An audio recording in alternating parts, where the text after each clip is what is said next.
Hello friends, welcome to my channel Prasad Joshi Astro Universe. Today we are going to talk about Libra Ascendant and how the month of June 22 is going to pan out for people belonging to Libra Ascendant. Let's first start with the Ascendant Lord. The Ascendant Lord Venus is getting associated in the 7th house with Rahu. Now Venus denotes luxuries, vehicles, and all the things that we want to enjoy in our life. And Rahu, which is a node or a mystical planet, it wants to enjoy at any cost. Therefore, the combination of Venus and Rahu in the 7th house would mean that we will have a fantastic time with our spouse in the month of June or with our partner if we are not married. And this is going to last till 17th of June. Post 17th of June, it's going to be some stress that is going to build in the life of Libra ascendants, and 18 to 30th of June will be the time when the person will feel slightly stressed. Ketu is also present in the first house for the Libra ascendant people, and it is going to be here for a very long time from April 22 to October 2023. Ketu, when it is present in any house, it shows the unquenched thirst of that individual. So, if a person has Ketu in the fifth house, it will show a dissatisfaction or a different kind of a frustrations with kids. When it is in the seventh house, it will show an unquenched thirst regarding the opposite gender. So, when it is in the first house, it gives only two types of result. Either a person gets a relentless drive to achieve something in their life, whatever they wanted to achieve, or the second part is they become spiritual, they grow inwards, they become very aloof and shut themselves from the outside society. Now, since this Ketu is going to remain here for 1.5 years, it is advisable that people do two things on a mandatory basis. First of all, they should try to adopt a dog in their homes, and if they already have a dog, then that's even better.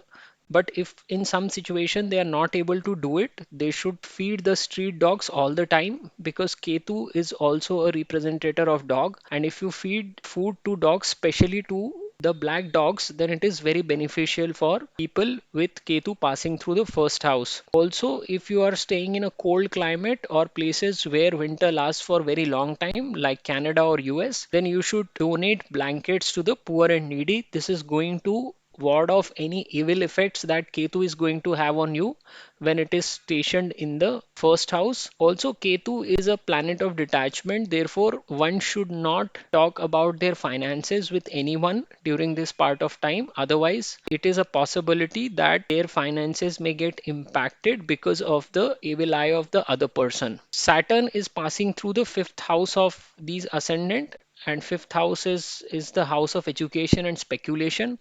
Therefore, students are going to struggle during this time frame because Saturn makes them work very hard, and they will have to put in a lot of hard work if they want to do well in studies. The fifth house lord, although is passing through the fifth house, but since it is Saturn, it is not going to give the easy money very easily to people. Fifth house is speculation. The lord of the 11th house is sitting in the 8th house along with the lord of 12th house.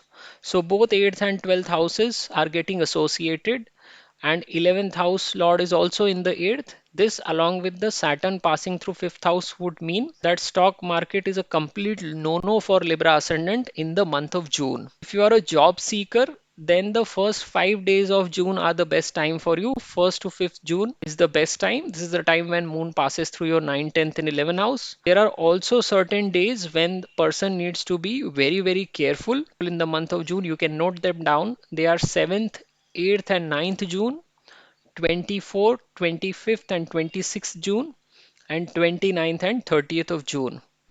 So whenever moon is passing through 6, 8, 12, these are those dates, and you need to be very careful during these days. Do not get into fight with anyone. Do not take any big decision during this time, and watch out for your health. If you are looking for money in this month, 13th and 14th June are those two dates when you are definitely going to see a money inflow. And look at the cash flow after these 2 days has passed. You will see that these 2 days will bring you more money than any other days of the month.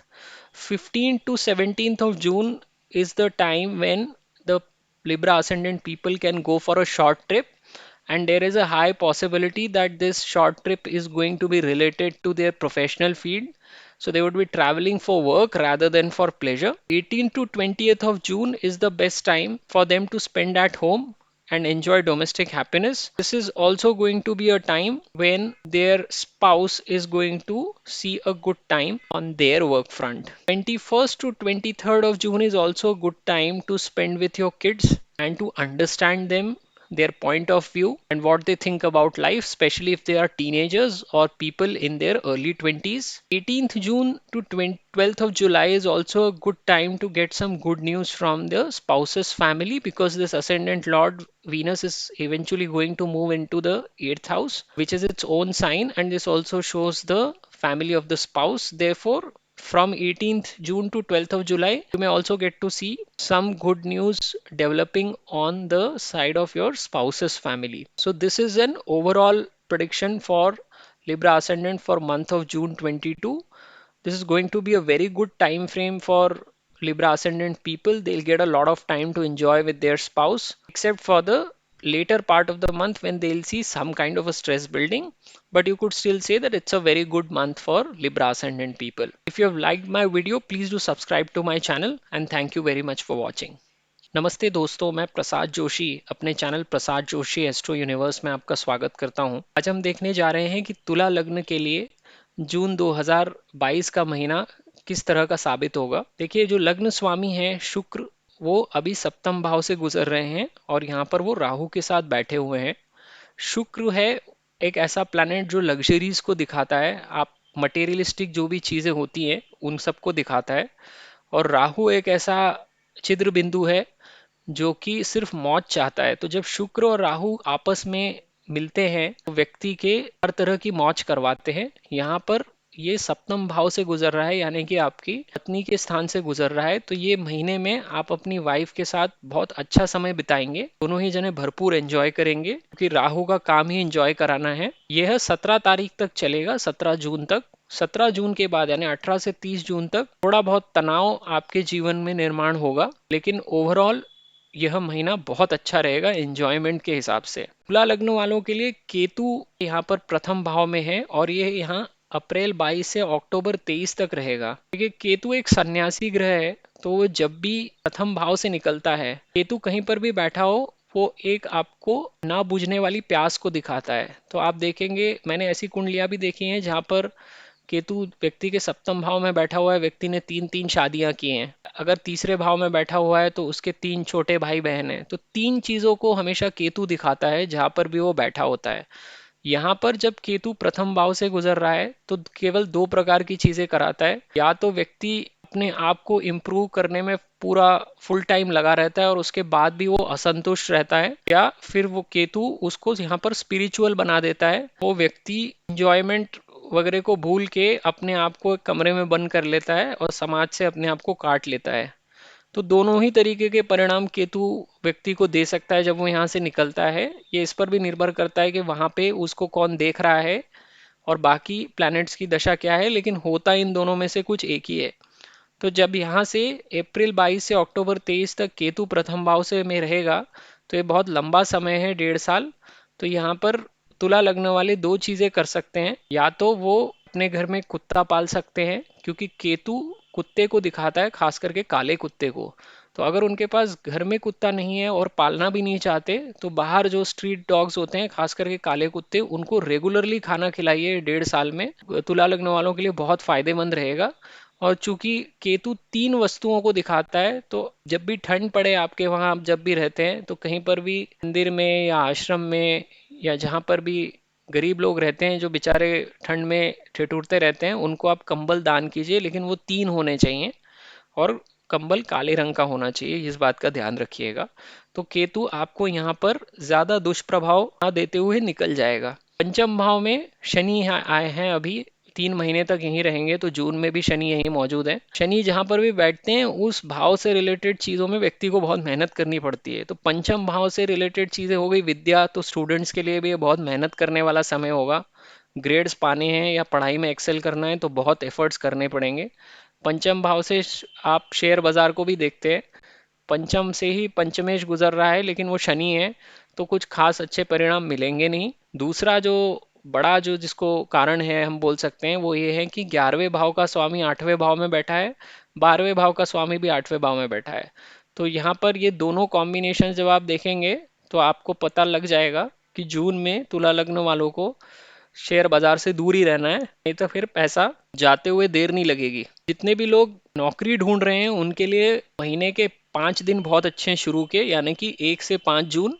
ये वो समय भी होता है जब चंद्र आपका 9, 10, 11वें भाव से निकलता है। उसके बाद आपके कुछ दिन ऐसे भी हैं जब आपको बहुत सावधान रहना चाहिए, कोई भी डिसीजन नहीं लेना चाहिए, बड़ा जो भी आप लेना चाहें, अपनी हेल्थ का ध्यान रखना चाहिए। ये दिन है आपके 7, 8 और 9 जून, 24, 25 और 26 जून, और 29 और 30 जून। और आपको हर समय इन दिनों में सावधान रहना चाहिए। अगर आपको इस महीने में कुछ धन प्राप्ति होने की संभावना है, आप चाहते हैं कि कुछ धन आए, तो 13 और 14 जून दो ऐसे दिन हैं जो मनी इन्फ्लो के लिए बहुत अच्छे हैं। आप पूरे महीने के सारे दिनों को कंपेयर करके देख लीजिएगा, आप देखेंगे कि 13 और 14 जून को आपके पास ज्यादा धन आएगा मुकाबले में बाकी 2 दिनों के। 15 से 17 जून एक ऐसा समय है जब आप किसी कार्य से जुड़े हुए, यानी कि वर्क रिलेटेड ट्रैवल में आप बिता सकते हैं ये 3 दिन। और जितने भी वर्किंग प्रोफेशंस हैं जो काफ़ी ट्रैवल करते हैं, वो भी देखेंगे कि 15 से 17 जून में उनकी इस महीने में ट्रैवलिंग होके रहेगी। 18 से 20 जून का समय घर पे बिताने वाला है।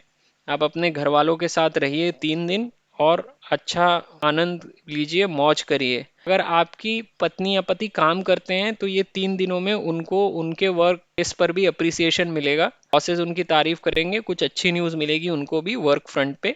21 से 23 जून का जो समय है ये बहुत अच्छा समय है अपने बच्चों के साथ बिताने के लिए। आप उनका नज़रिया समझिए, वो आपसे क्या चाहते हैं, क्या एक्सपेक्ट करते हैं, आप उनसे क्या एक्सपेक्ट करते हैं। तो कम्युनिकेशन करेंगे तो आपको उनको समझने में मदद मिलेगी, उनका व्यू पॉइंट क्या है, वो आगे क्या करना चाहते हैं। अगर 21 से 23 जून में बच्चों के साथ कनेक्ट होते हैं तो बहुत लाभदायक रहेगा आपके लिए और अपने रिलेशंस को इम्प्रूव करने के लिए। 18 जून से 12 जुलाई तक में शुक्र यहाँ से निकलकर अष्टम भाव में चले जाएंगे। तो इसीलिए मैंने आपको ये भी बोला कि 18 जून से 30 जून तक का जो समय है वो आपके लिए थोड़ा स्ट्रेसफुल रहेगा, और जुलाई में भी, क्योंकि जुलाई का तो हम अगले महीने देखेंगे। तो शुक्र जब अष्टम से गुजरेगा तो लग्नेश अष्टम से गुजरते हुए अच्छा नहीं होता यहाँ पे। हालांकि वो खुद की ही राशि से गुजरेगा तो नॉर्मली व्यक्ति को जितनी तकलीफ होती है उतनी नहीं देगा, क्योंकि खुद की राशि है। फिर भी थोड़ा बहुत तनाव तो बनाई गई। तो 18 जून से 12 जुलाई तक का जो समय है, इसमें अगर आप अच्छी बात देखेंगे तो वो ये है कि आपकी जो पत्नी है उनका जो परिवार है, क्योंकि अष्टम से आपकी पत्नी परिवार भी देखा जा सकता है, उनके परिवार में कुछ अच्छी न्यूज़ आपको सुनने को मिलेगी इस समय के दौरान। जब शुक्र यहाँ पे 18 जून से निकल जाएगा तो आपको कुछ धन की भी प्राप्ति हो सकती है, लेकिन उसके बारे में हम अगले महीने चर्चा करेंगे, क्योंकि वो फैक्टर्स अगले महीने में बिल्ड होंगे। अगर आप कुल मिला के देखेंगे तो तुला लग्न के लिए बहुत अच्छा महीना है ये। अपनी पार्टनर या अपने पति पत्नी के साथ एंजॉय कीजिए, क्योंकि शुक्र राहु की युति तो व्यक्ति को एंजॉयमेंट ही कराती है। तो अगर आपको मेरा वीडियो पसंद आया हो तो मेरे चैनल को ज़रूर सब्सक्राइब कीजिए। ये वीडियो देखने के लिए आपका बहुत बहुत धन्यवाद।